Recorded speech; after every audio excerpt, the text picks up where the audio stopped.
নেতাজির প্রতি সম্মান জানিয়ে বলছি, নেতাজি সম্পর্কে আমার অনিচ্ছাকৃত কিছু বক্তব্যের জন্য কেউ যদি মানসিকভাবে আঘাত পেয়ে থাকেন তার জন্য আমি আন্তরিকভাবে দুঃখিত। নেতাজির প্রতি সম্মান জানিয়ে বলছি, নেতাজি সম্পর্কে আমার অনিচ্ছাকৃত কিছু বক্তব্যের জন্য কেউ যদি মানসিকভাবে আঘাত পেয়ে থাকেন তার জন্য আমি আন্তরিকভাবে দুঃখিত। ক্ষমা চাইলেন রাজ্যসভার সাংসদ অনন্ত মহারাজ। নেতাজি সুভাষচন্দ্র বোসকে নিয়ে তার বিতর্কিত মন্তব্যের জোরে তোলপাড় হয় রাজ্য তথা দেশের রাজনীতি। নেতাজি সুভাষচন্দ্র বোসকে নিয়ে তিনি একাধিক মন্তব্য করেন, যা বিতর্কে তৈরি হয়। একের পর এক তার অনুগামীরাও নেতাজিকে নিয়ে তীব্র কুরুচিকর মন্তব্য কিন্তু সোশ্যাল মিডিয়ার বিভিন্ন প্ল্যাটফর্মে করতে থাকে। এই নিয়ে কিন্তু বাংলা তথা দেশের রাজনীতিতে সরগোল হয়।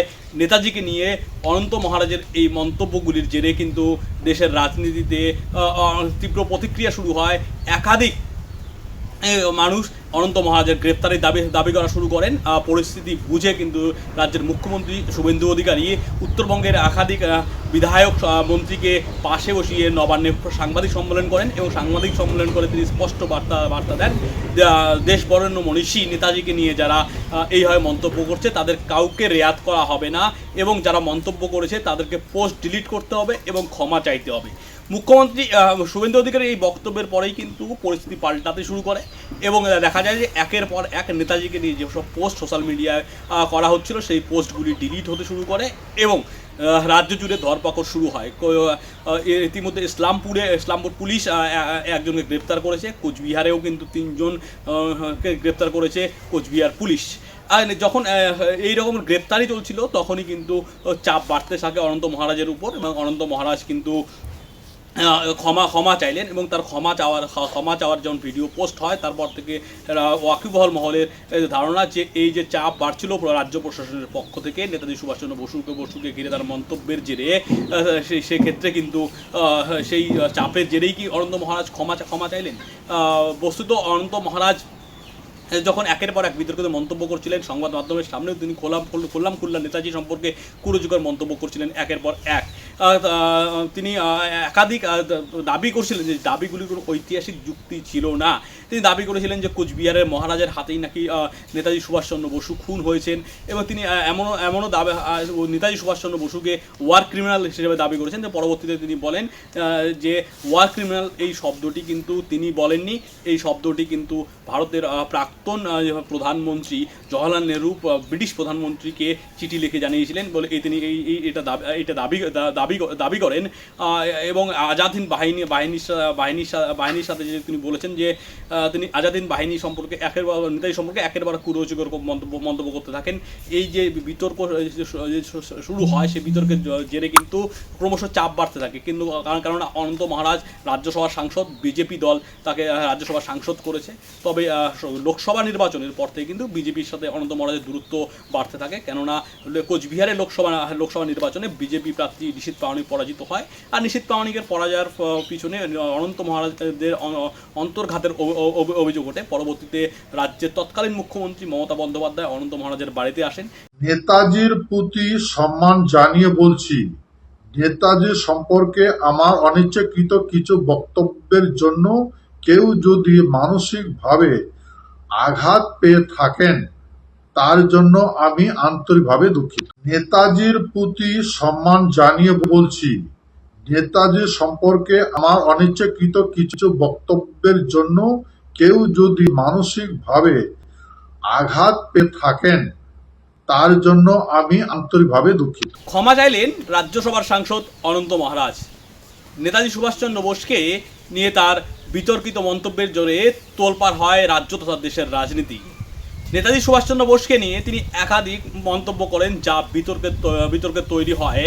একের পর এক তার অনুগামীরাও নেতাজিকে নিয়ে তীব্র কুরুচিকর মন্তব্য কিন্তু সোশ্যাল মিডিয়ার বিভিন্ন প্ল্যাটফর্মে করতে থাকে। এই নিয়ে কিন্তু বাংলা তথা দেশের রাজনীতিতে সরগোল হয়। নেতাজিকে নিয়ে অনন্ত মহারাজের এই মন্তব্যগুলির জেরে কিন্তু দেশের রাজনীতিতে তীব্র প্রতিক্রিয়া শুরু হয়। একাধিক মানুষ অনন্ত মহারাজের গ্রেপ্তারের দাবি করা শুরু করেন। পরিস্থিতি বুঝে কিন্তু রাজ্যের মুখ্যমন্ত্রী শুভেন্দু অধিকারী উত্তরবঙ্গের একাধিক বিধায়ক মন্ত্রীকে পাশে বসিয়ে নবান্নে সাংবাদিক সম্মেলন করেন এবং সাংবাদিক সম্মেলন করে তিনি স্পষ্ট বার্তা দেন, দেশ বরেণ্য মনীষী নেতাজিকে নিয়ে যারা এইভাবে মন্তব্য করছে তাদের কাউকে রেয়াত করা হবে না এবং যারা মন্তব্য করেছে তাদেরকে পোস্ট ডিলিট করতে হবে এবং ক্ষমা চাইতে হবে।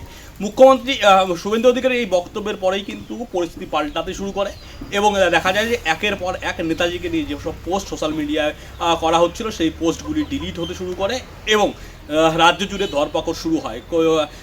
ইতিমধ্যে ইসলামপুর পুলিশ একজনকে গ্রেপ্তার করেছে, কোচবিহারেও কিন্তু 3 জনকে গ্রেপ্তার করেছে কোচবিহার পুলিশ। আর যখন এই রকম গ্রেপ্তারি চলছিল তখনই কিন্তু চাপ বাড়তে থাকে অনন্ত মহারাজের উপর এবং অনন্ত মহারাজ কিন্তু ক্ষমা চাইলেন এবং তার ক্ষমা চাওয়ার যখন ভিডিও পোস্ট হয় তারপর থেকে ওয়াকিবহল মহলের ধারণা যে এই যে চাপ বাড়ছিল রাজ্য প্রশাসনের পক্ষ থেকে নেতাজি সুভাষচন্দ্র বসুকে ঘিরে তার মন্তব্যের জেরে সেক্ষেত্রে কিন্তু সেই চাপের জেরেই কি অনন্ত মহারাজ ক্ষমা চাইলেন। বস্তুত অনন্ত মহারাজ যখন একের পর এক বিতর্কিত মন্তব্য করছিলেন সংবাদ মাধ্যমের সামনেও তিনি খোল্লা নেতাজি সম্পর্কে কুরুচিকর মন্তব্য করছিলেন একের পর এক। তিনি একাধিক দাবি করছিলেন যে দাবিগুলি কোনো ঐতিহাসিক যুক্তি ছিল না। তিনি দাবি করেছিলেন যে কোচবিহারের মহারাজের হাতেই নাকি নেতাজি সুভাষচন্দ্র বসু খুন হয়েছেন এবং তিনি এমনও দাবি নেতাজি সুভাষচন্দ্র বসুকে ওয়ার ক্রিমিনাল হিসেবে দাবি করেছেন। যে পরবর্তীতে তিনি বলেন যে ওয়ার ক্রিমিনাল এই শব্দটি কিন্তু তিনি বলেননি, এই শব্দটি কিন্তু ভারতের প্রাক্তন প্রধানমন্ত্রী জওহরলাল নেহরু ব্রিটিশ প্রধানমন্ত্রীকে চিঠি লিখে জানিয়েছিলেন বলে তিনি এটা দাবি করেন এবং আজাদ হিন্দ বাহিনীর সাথে যে তিনি বলেছেন যে তিনি আজাদ হিন্দ বাহিনী সম্পর্কে নেতাজি সম্পর্কে একেবারে কুরুচিকর মন্তব্য করতে থাকেন।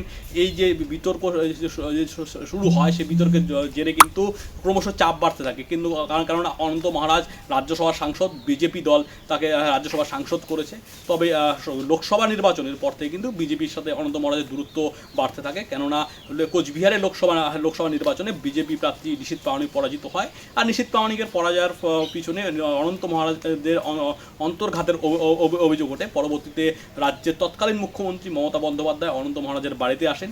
নেতাজির প্রতি সম্মান জানিয়ে বলছি, নেতাজি সম্পর্কে আমার অনিচ্ছাকৃত কিছু বক্তব্যের জন্য কেউ যদি মানসিকভাবে আঘাত পেয়ে থাকেন তার জন্য আমি আন্তরিকভাবে দুঃখিত। নেতাজির প্রতি সম্মান জানিয়ে বলছি, নেতাজি সম্পর্কে আমার অনিচ্ছাকৃত কিছু বক্তব্যের জন্য কেউ যদি মানসিকভাবে আঘাত পেয়ে থাকেন তার জন্য আমি আন্তরিকভাবে দুঃখিত।